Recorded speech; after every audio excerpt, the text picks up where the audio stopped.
I'm Al Brody with Sponsor My Cycling Club. My blog is about helping organizations, specifically cycling clubs and teams, to be able to get sponsorship for their clubs. Today, I've invited Carrie Himmel, who's the owner of Social Pop, a multimedia social media firm that's here locally, because she's an internet marketing entrepreneur. I thought it'd be very interesting for you to hear her perspectives on how clubs and teams and companies and various nonprofit organizations are using social media today. So we're going to have a couple questions that I'm going to ask. Carrie's going to share her vast experience with us, and hopefully you'll be able to walk away with some knowledge that you can use as you develop a social media strategy for being able to secure some sponsors. So with that, I'd like to introduce Carrie. Thank you for taking time to do this today. Absolutely. Tell me a little bit about your company, about Social Pop. Well, Social Pop is a media, marketing, and more company. We help local businesses with their web presence, blogs, social media strategies, and all kinds of marketing campaigns and ideas. Okay. So obviously we're going to be talking about an area that you are so deeply involved in, where you've worked with companies. And I also forgot to mention that Carrie's also involved in the athletic community, being a triathlete, a cyclist, and a runner. So we can take her knowledge and kind of apply it to our space of cycling. So we're all talking about social media. We're using it a lot in our personal lives. Talk a little bit about what social media is and what it can mean to a business or to an organization like a club or a team or a nonprofit. Well, social media in its most basic form is a way to connect with people and share ideas. There's all different kinds of social media platforms out there, from YouTube for sharing videos, Flickr for photos, blogging for short stories and sharing ideas and bigger thoughts, and Facebook and Twitter for little smaller updates. It's really valuable for a club or a business or a community because you've all heard the term location, location, location. You want to be where the people are, and hundreds of millions of people are all playing in these social media spaces on a daily basis. It's crazy. So you want to be where the people are. Being involved in social media is almost a personal invitation to get in front of people in their personal space. It's not as formal as it used to be. You've got some really great opportunities to get in front of people.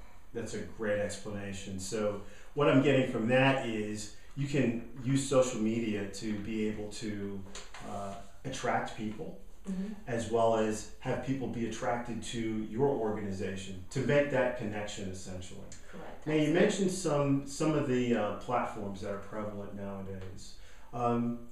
Give me some ideas of some effective uses of those platforms and some of the preferred platforms.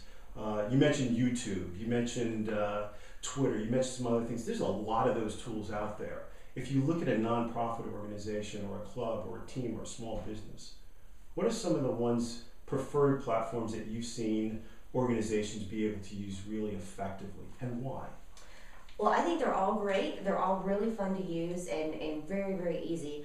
I think the top three that I would recommend to people are either Facebook and or Twitter. You don't really need to be in all mediums. Just pick one or two, whichever your favorite is. And I think YouTube can be really valuable for clubs and businesses as well, because it's really easy, just as we're doing today, to pick up a flip cam, take a video, get some really good content out there and share it with people. So I would advise those three: Facebook or Twitter and YouTube. Okay. So what are some of the things that you've seen in working with clients, or you've seen in looking at the industry since you're so involved in it, with regards to some very innovative, effective uses? Do you have some clients that have used some of the social media and some of the social networking tools to their advantage to be able to grow their business or grow their organization? Absolutely. I would say that when you're working with the social media, it's very, very important not to try to be too salesy or too spammy. I would say that interaction is key. You kind of want to look at social media as going to a cocktail party. You definitely want to ask questions, you want to be engaged, and you don't want it to be too me. You want to give and take. I tell a lot of my clients that you want to practice an 80-20 rule. You want to be 80% conversational and 20% selling. It's okay to get the sales pitch in there every once in a while, as long as it's appropriate and it's not too pushy.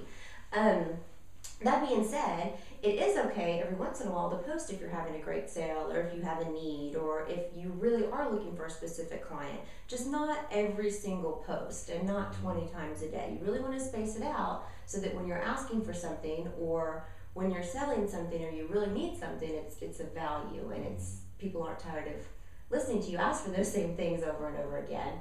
I have a client who is a hair salon, and one of the things they do maybe every month is if they have a slow day, they'll post on Facebook that they have 5 openings, and the first 5 people that call will be able to have that hair appointment that day at a 30% discount. So it's a great way for them to fill their store when it's slow, but they don't do it every day, so it's a special thing and people really jump on it and it's really good for their business. Now, they've already worked on building their fan base up, so they have a couple thousand fans and followers, and it's a great tool to get people in the door. They can also post about having sales, and just fun little tips. They do a lot of videos on how to fix your hair, how to do a ponytail. Those are things that can be viral, and I might have seen it and said, you know, that's a great ponytail. I'm going to share that with my girlfriends or post it on my Facebook, so all of my friends see it, and in turn, it makes them look amazing. Another thing that I would tell clubs and businesses is don't be scared of negativity. That can actually turn out to be a really good thing and make you look great when it comes to social media. And I have a really good example of an Italian restaurant here that I work with. And somebody just posted the most nasty comment on their Facebook about how they had the most horrible dinner there and they were never going back and just didn't understand why they were in business anymore. And the owner could have gotten really upset and just deleted the comment and moved on and pushed it under the rug. But he was really smart, and he went on and he said, you know, everybody has a bad day. I'm not really sure what happened, if it was my fault, you know, but I'm going to take responsibility, and I would like for your family to come in tonight and enjoy a dinner here, and I'm going to make it right because that's the type of business that I am. And he was really smart to do that because he has 2,000 or 3,000 fans on his Facebook. And all of those 2,000 or 3,000 fans saw the way that he handled his business, and it just made him look like a superstar. So I know people can be intimidated by negativity or being, you know, intimidated or somebody's going to say something really bad about me. But I think that if you're honest and you're on the up and up, you can turn it into a really good thing. Yeah, fantastic examples. When I listen to what you talk about, when I listen to the way that you describe how social media can be used by clubs, by businesses, 2 of your clients actually. What it takes me back to is the things that I write about on my blog when we talk about getting sponsorship. You really zeroed in on the value of it. It's not just the connectivity, but it's also being able to take that customer, client-centric view.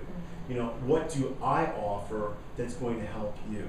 In our case of cycling clubs and teams, using social media in an inbound format to attract people, to attract companies that would be interested in sponsoring us. If we can solve a problem, if we can answer the questions that they have with regards to how can sponsorship of you help me increase my number of customers? How can it help me increase my sales? How can it help me be able to get the word out to a specific niche that I'm interested in? That's how you can use it. You can also use it in an outbound fashion where you're going out to these various sites and you're doing the research and you're looking at their blogs and you're communicating with them through their preferred medium, whether it be through Twitter, whether it be through Facebook, or one of the other social networking tools. But it all still comes back to having that client-centric focus. In other words, focusing on what your prospective sponsor might want to be able to achieve with regards to their business goals, rather than we're fast, we're great, we win a lot of races. That doesn't translate to a CFO who's going to be writing you a check, or to a president of a company or something like that. It's definitely giver's gain. Think about what you can give. Think about the value that you can bring, and how you can use that in social media, and in turn getting sponsorships. Giver's gain. That's great. So, any other things that you can share with us on this topic regarding your experiences, your clients, tools? Tools is a great tip. If you're just getting into social media, it can be pretty overwhelming. There's so many mediums and so many things, and you think you have to be everywhere at the same time. 2 tools that I really recommend to make your life a whole lot easier are TweetDeck and Hootsuite. And those 2 tools will really help you manage your Facebook and Twitter profiles, because you'll probably have a couple accounts for your business or your club, So you'll have a Facebook and a Twitter for that. Mhm. Then you'll probably get really involved in it. You'll have 2 personal ones as well. So you're already looking at 4 accounts, and managing updates to those and getting good content on those can be really overwhelming. So what you do is you take either TweetDeck or Hootsuite, and they're free platforms out on the internet, and they will help you manage all of them. You load them all of your accounts into one place, and you can go in and you can schedule your tweets, you can schedule your Facebook posts, so you could get all of your social media done in 5 minutes on a Sunday afternoon. You could schedule it out to go out every morning at 10 a.m., every evening, just whenever you want to. But it really helps you get it all in one place so you're not managing 4 different accounts all over the board. So TweetDeck and Hootsuite, 2 free things that will really change your life. That's great. Thank you.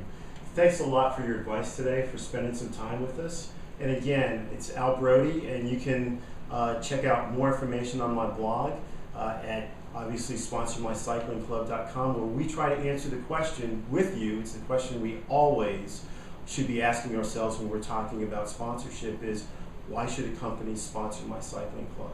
So with that, as I end my blog, when I write it, I'm going to end it the same way by just saying, hey, until next time, keep the rubber side down. Thanks a lot, Carrie. Thank This was you. great. It's fun.